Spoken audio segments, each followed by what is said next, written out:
জয় হিন্দ বন্ধুরা। তো ফাইনালি কিন্তু তোমরা এতদিন ধরে যে ভ্যাকান্সিটার জন্য অপেক্ষা করছিলে সেটা কিন্তু পাবলিশড হয়ে গেছে। হ্যাঁ, এখানে তোমরা দেখতে পাচ্ছ অন স্ক্রিন, যেখানে তোমাদের লাস্ট আপডেট 2018 সালের পর কিন্তু আরপিএফের ভ্যাকান্সি বেরোয়নি, কিন্তু বর্তমানে 2024-এ যে তোমাদের ভ্যাকান্সি বেরোনোর যে কথা ছিল, কত পোস্টের ক্ষেত্রে ভ্যাকান্সি বেরোবে, কারা কারা আবেদন করতে পারবে, সেই সমস্ত ভ্যাকান্সির নোটিফিকেশান, শর্ট নোটিফিকেশান কিন্তু তোমাদের পাবলিশড হয়ে গেছে। তোমরা অন স্ক্রিন দেখতে পাচ্ছ, এখানে তোমরা দেখতে পাচ্ছ রিক্রুটমেন্ট অফ দ্য, এখানে তোমরা দেখতে পারবে recruitment of sub inspector and constable in railway protection force and railway protection special force. ঠিক আছে, তারপর নিচে আসলে তোমরা এখানে দেখতে পারবে যে application are invited from eligible candidate the following post railway protection force. ঠিক আছে, এখানে তোমরা দেখতে পারছো তোমাদের যে ভ্যাকান্সি আরপিএফ কনস্টেবল এবং আরপিএফের এসআই ফাইনালি কিন্তু তোমাদের অফিসিয়ালিভাবে প্রকাশিত হয়ে গেছে। এটা তোমাদের একটা যেটা রয়েছে দৈনিক পত্রিকার মাধ্যমে শর্ট নোটিফিকেশান প্রকাশিত হয়েছে। এখন তোমাদের যেটা রয়েছে যে ফাইনালি যে অফিসিয়ালি সাইটে কবে প্রকাশিত হচ্ছে তারও কিন্তু ডেট এখানে দিয়ে দিয়েছে, আর তার সাথে তোমরা কবে থেকে আবেদন করতে পারবে সেটাও কিন্তু তোমাদের এখানে দিয়ে দিয়েছি। তোমরা ফার্স্ট এখানে দেখতে পাচ্ছ আরপিএফ 01 2024 সাব ইন্সপেক্টর, তারপর তোমরা নিচেও দেখতে পাচ্ছ আরপিএফ 02 2024 কনস্টেবল। এখানে তোমরা দেখতে পারবে ওপেনিং ডেট অ্যাপ্লিকেশান, তোমরা কবে থেকে আবেদন করতে পারবে এই যে ডেটটা তোমরা দেখতে পাচ্ছ 15/4/2024 থেকে কিন্তু তোমাদের অ্যাপ্লিকেশান চালু হয়ে যাবে। এবং ক্লোজিং ডেট দেখতে পাচ্ছ, ক্লোজিং ডেট এখানে তোমাদের 14/5/2024, অর্থাৎ তোমাদের 15/4/2024 থেকে তোমাদের অ্যাপ্লিকেশান স্টার্ট এবং ক্লোজিং 14/5/2024। তারপর নিচে আসলে এখানে পোস্টের কথা এখানে তোমরা যেটা তোমাদের বুঝতে পারবে তোমাদের পোস্ট কনস্টেবলদের ক্ষেত্রে আর এসআইদের ক্ষেত্রে কত তোমাদের পোস্ট বলা হয়েছে।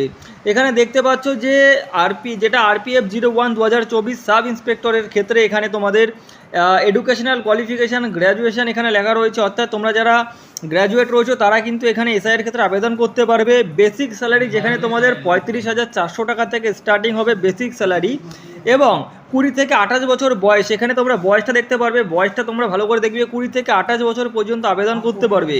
সব থেকে বড় কথা যে ভ্যাকান্সি তোমাদের এই বছর যে ভ্যাকান্সিটা বেরিয়েছে 2018 সালে 452টা তোমাদের আরপিএফ এসআইয়ের ক্ষেত্রে কিন্তু ভ্যাকান্সি, আর আরপিএফ 02 2024 কনস্টেবলদের ক্ষেত্রে তোমাদের 10 পাস চাওয়া হয়েছে এবং তোমাদের বেসিক স্যালারি 21,700 টাকা, বয়স তোমাদের 18 থেকে 28। আর যে ভ্যাকান্সির কথাটা একটা হিউজ পরিমাণে যে একটা ভ্যাকান্সি কনস্টেবলদের ক্ষেত্রে 4,208টা তোমরা ভ্যাকান্সি দেখতে পারছো।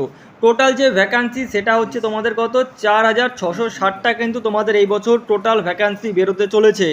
আবেদন তোমাদের কবে থেকে স্টার্ট, প্রত্যেকে দেখেছো 15/4/2024 থেকে তোমাদের সাইট খুলে যাবে, তোমরা অ্যাপ্লিকেশান করতে পারবে। কিন্তু সবথেকে যে একটা বড় পয়েন্ট সেটা তোমরা দেখতে পাচ্ছ যে বয়সে তোমাদের কিন্তু 20 থেকে 28 করা হয়েছে, যেখানে 25 ছিল সেখানে কিন্তু 28 করা হয়েছে। কেন করেছে এখানে তোমরা নেক্সট পয়েন্টে দেখতে পারবে। এই পয়েন্টে তোমরা দেখতে পারবে কোভিড-19-এর জন্য, অর্থাৎ করোনাকালের জন্য, কোভিড-19-এর জন্য কিন্তু তোমাদের এখানে যেটা বয়স সীমা কিন্তু তোমাদের 3 বছর ছাড় দেওয়া হয়েছে। এরপর তোমাদের যে বয়সটা কবে থেকে ধরা হবে, প্রত্যেকের মাথায় একটা রয়েছে যে যেটা তোমাদের 18 থেকে 28 কনস্টেবলদের ক্ষেত্রে আর এসআইদের ক্ষেত্রে 20 থেকে 28, এই যে বয়সটা ধরা হবে তোমাদের 1/7/2024। ঠিক আছে, 1/7/2024 থেকে তোমাদের কিন্তু বয়স ধরা হবে। কনস্টেবলদের ক্ষেত্রে 20 থেকে 28 এবং কনস্টেবলদের ক্ষেত্রে 18 থেকে 28 এবং এসআইদের জন্য 20 থেকে 28। এখানে তোমরা দেখতে পাচ্ছ 1/7/2024 থেকে তোমাদের এখানে যেটা রয়েছে তোমাদের বয়স সীমা ধরা হবে।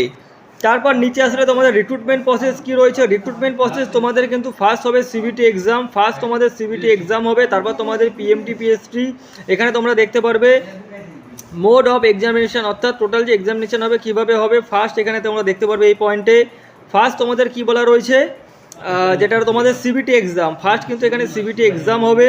তারপর তোমাদের কি হবে, তারপর তোমাদের পিইটি টেস্ট হবে, পিইটি, আর তোমাদের রয়েছে পিএমটি, এবং তারপর তোমাদের মেডিকেল ডকুমেন্ট ভেরিফিকেশান। তো এই যে নোটিফিকেশানটা তোমাদের ফাইনালি পাবলিশড হয়ে গেছে, এটা কিন্তু তোমাদের দৈনিক পত্রিকাতে প্রকাশিত হয়েছে। এইবার এই যে তোমাদের কবে যেটা রয়েছে তোমাদের অনলাইনেইভাবে তোমাদের অফিসিয়ালি ওয়েবসাইটে প্রকাশিত তোমরা দেখতে পারবে। এখানে ওপেনিয়ন ডেট তোমাদের বলা হয়েছে 15/4/2024, ঠিক আছে, অর্থাৎ 15/4/2024 আগে কিংবা 15/4/2024 ওই দিনে তোমাদের যেটা ফুল নোটিফিকেশান, ডিটেলস নোটিফিকেশান সমস্ত কিছু কিন্তু তোমাদের পাবলিশড হয়ে যাবে। আর এই 15 তারিখ থেকেই তোমাদের অ্যাপ্লিকেশান ডেট স্টার্ট এবং 14/5/2024 তোমাদের অ্যাপ্লিকেশান যেটা রয়েছে অ্যাপ্লিকেশান ডেট ক্লোজ। এবার তোমাদের সবথেকে বড় কথা যে ফার্স্ট স্টেপ তোমাদের এক্সাম হবে। এক্সামে তোমাদের যেটা সিবিটি এক্সাম হবে, সিবিটি এক্সাম হবে তোমাদের 120 নাম্বারের এক্সাম হবে, 90 মিনিট টাইম থাকে, ঠিক আছে। 120 নাম্বারের এক্সাম হয়, 90 মিনিট টাইম থাকে। তার সাথে তোমাদের সিলেবাসটা কি থাকে, তোমাদের যেটা সিলেবাস থাকে সেখানে তোমাদের জিকে জিএ থাকে, ঠিক আছে, জিকে জিএস থাকে, তারপর তোমাদের ম্যাথামেটিক্স থাকে, তারপর তোমাদের জিআই আর রিজনিং থাকে। এইবার জিকে আর তোমাদের এইবার তোমাদের যেটা রয়েছে জিকে আর জিএস এর ক্ষেত্রে তোমাদের যে মার্কসটা থাকে সেটা হচ্ছে তোমাদের 50 নাম্বার। একটা হিউজ পরিমাণের নাম্বার কিন্তু তোমাদের জিকেতেই থাকে। তারপর ম্যাথামেটিক্সের ক্ষেত্রে তোমাদের নাম্বার কত থাকে, ম্যাথামেটিক্সের ক্ষেত্রে তোমাদের নাম্বার থাকে হচ্ছে গিয়ে 35, এবং তোমাদের জিআই আর রিজনিংয়ের ক্ষেত্রে তোমাদের নাম্বার থেকে হচ্ছে গিয়ে 35। টোটাল এই 120 নাম্বার তোমাদের রয়েছে, 90 মিনিট টাইমে তোমাদের এক্সাম হয়। আর তোমাদের যেটা রয়েছে নেগেটিভ মার্ক থাকে 1/3, ঠিক আছে, 1/3 তোমাদের নেগেটিভ মার্ক থাকে।